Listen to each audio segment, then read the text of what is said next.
Justo estaba esperándote. Te doy la bienvenida al podcast como una luciérnaga de Blondie Muser.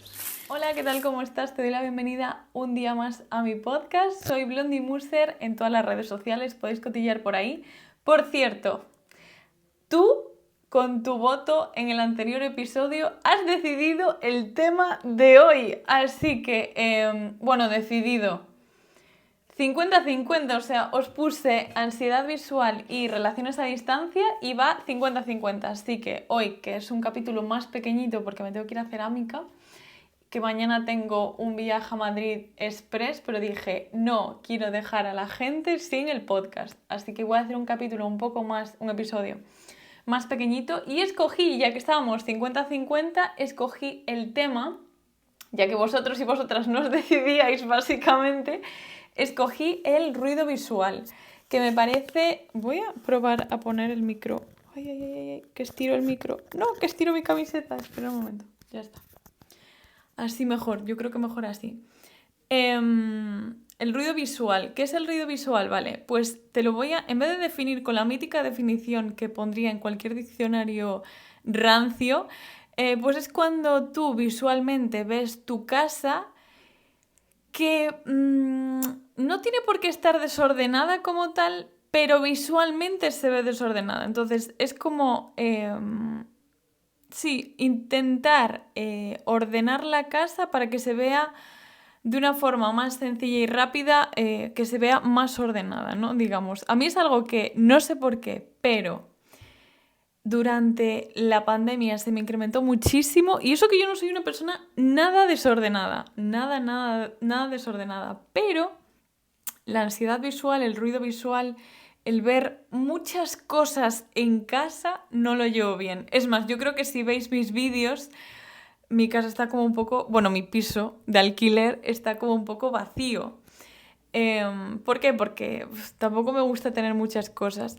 Entonces, hoy os quiero traer como algunos tips que vi en internet para evitar ese tipo, si tú también me estás escuchando y dices, vale, yo creo que eso también lo tengo, pues algunos truquillos que yo también utilizo para no sentir ese ruido visual que me molesta tanto. Inconscientemente a las personas que tenemos ansiedad, el ruido visual también nos afecta mucho, aunque no nos demos cuenta. Por ejemplo, yo una cosa que hago mucho es que cuando llegas a un piso siempre se dice, se ve muy vacío, porque tenemos el concepto de que llenar las estancias de tu casa, en la habitación, la cocina, tal, cuantas más cosas es más acogedor. Mentira. O sea, tenemos eso metido en la cabeza y es que no sobrecarguemos los espacios. Yo hay veces que voy a algunas casas de amigos, amigas, etcétera. Incluso mi casa de mis padres, yo cuando llego la veo muy sobrecargada. ¿Por qué? Porque mi mente necesita que los espacios no estén tan sobrecargados como están hoy en día. Entonces, quizás también el ruido visual está un poco orientado a, no sé cómo decirlo, a pinturas de colores de la pared sutiles. Me refiero, tú si tienes una pared amarilla, pollo o verde o lo que sea, vas a tener muchísimo ruido visual por muy pocas cosas que tengas en tu casa. Entonces, cuantos más colores que te transmitan tranquilidad y te inspiren a tranquilizarte en casa, porque tú sí tienes una pared roja, aunque no tengas nada en esa habitación ya te va a dar dolor de cabeza. Entonces, las paredes blancas, como tengo yo aquí en este piso, tonos así mucho más cálidos, es muchísimo mejor si tienes ansiedad visual. Por ejemplo, muchas veces menos es más. Entonces, la filosofía de tener muchísimos libros, por ejemplo, mi novio cada vez tiene más libros y yo le digo, bueno, hasta que completen la librería, porque otra librería no vamos a llenar, porque es una librería de arriba a abajo que tenemos aquí entre el baño y el estudio. Y inconscientemente tú, aunque los libros, por ejemplo, los tengas ordenados en la librería, o sea, están todos en las estanterías, no sé si se dice librería, creo que sí, ¿no? aunque los tengas ordenados, visualmente hay muchas cosas en ese campo visual tan pequeño. Entonces, para que una librería no te dé ansiedad visual, tendrían que estar ordenados los libros por colores, por medidas, por alturas, etcétera, etcétera. Entonces es un rollo patatero. No soy muy fan de las librerías porque me parece que los libros pillan polvo. Una vez que tú lees un libro, ya está, se acabó. A no ser que lo leas una segunda, tercera vez, pero vamos, lo normal es no estar toda tu vida leyendo el mismo libro todo el rato. Entonces, para mí los libros son algo como muy de segunda mano. Por ejemplo, yo compro muchos libros de segunda mano porque sé que los voy a leer quizás una o dos veces y luego ya no los voy a volver a leer, a no ser que sea un libro que yo quiera dejar para mis futuros hijos o hijas, ¿vale? Pero evidentemente todos los libros que tienes en tu librería, la mayoría no los guardarías para tu hijo y tu hija. Hay que ser plenamente conscientes de lo que tenemos en casa. Por ejemplo, aquí había una función que se llama la limpieza en profundidad, que es una cosa que lo hacen los japoneses, que yo no tenía ni idea, que lo hago sin querer. ¿Por qué? Porque yo antes de que empiece el año hago limpieza tochísima de cosas que no he utilizado en todo el año, cosas que veo que no utilizo, que puedo donar, puedo vender, etcétera, etcétera. Entonces los japoneses hacen una cosa que se llama, no sé si lo voy a decir bien, osoji, y quiere decir que hacen un mantenimiento en profundidad y una limpieza del hogar muy grande para evitar y cortar por lo sano todo el ruido visual que hay en todos los espacios de su casa. O sea, se dan cuenta de que tienen que limpiar su casa de objetos, evaluar objetos que se necesitan y cuáles no, vaciar muchísimas cosas y así poco a poco como que te vas desprendiendo de cosas que no has utilizado en todo el año y pues es probable que no las vayas a utilizar el año que viene, ¿no?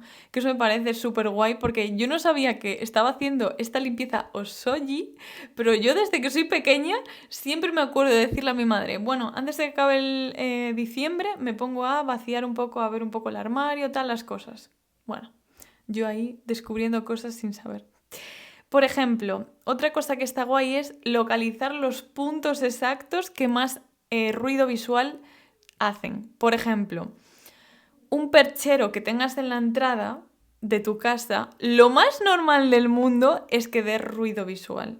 La librería del salón, como os decía, un escritorio donde estás trabajando todo el día, que lo normal es que no lo tengas siempre 100% ordenado, una mesa de trabajo, por ejemplo. La encimera de la cocina, yo siempre intento tener la encimera más o menos limpia, pero sí, y por dentro de los armarios siempre hay mucho ruido visual, por más que ordenes en un armario. Entonces, esas pequeñas cosillas, si las vas mejorando, vas viendo cómo va bajando el ruido visual de toda tu casa, que a mí me parece súper guay porque en el momento que tienes poco ruido visual en tu casa, te concentras mejor, no sé cómo decirlo. Bueno, lo mítico que se dice de cuanto más ordenado está a tu alrededor, más ordenada está tu mente. A mí me pasa, o sea, yo necesito hacerlo y es súper necesario para mí.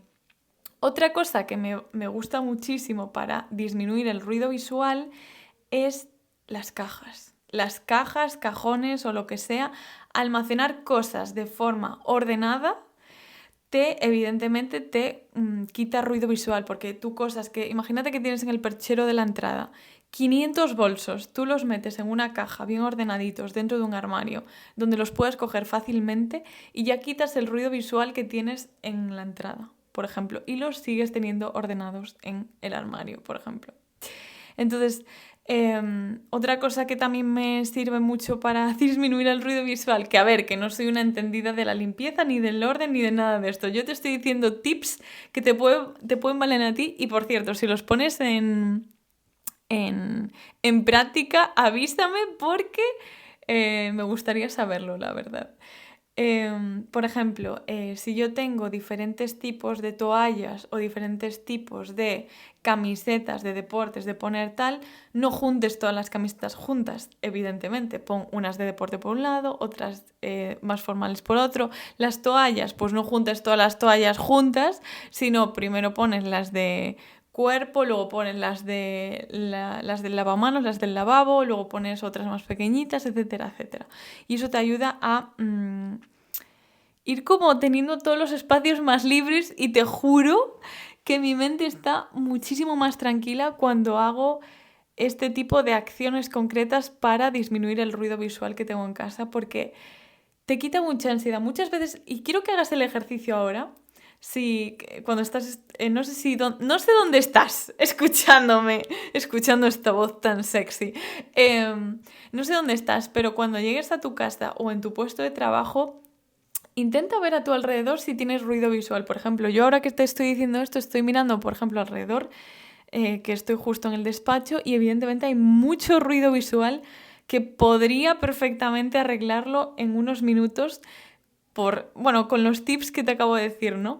Entonces eso, si utilizas alguno de los tips de disminuir el ruido visual que te estuve contando durante este episodio, me encantaría saberlo y pónmelo en Instagram, TikTok, donde quieras. Y si te ha gustado este episodio, me encantaría que lo compartieses o cualquier otro episodio del podcast por tus redes sociales, porque así vamos creciendo poco a poco, que ya somos más de 700 personas. ¡Yay! Somos 700, déjame ver y te digo concretamente, 703 personas en Spotify, así que bien. Yo creo que está muy bien, poco a poco y a buen ritmo. Así que nada, me despido porque me tengo que ir a cerámica y quería dejarte este episodio grabado antes de irme de viaje mañana y para que lo tengas para el miércoles. Así que te mando un abrazo enorme y hasta la semana que viene. Chao, chao.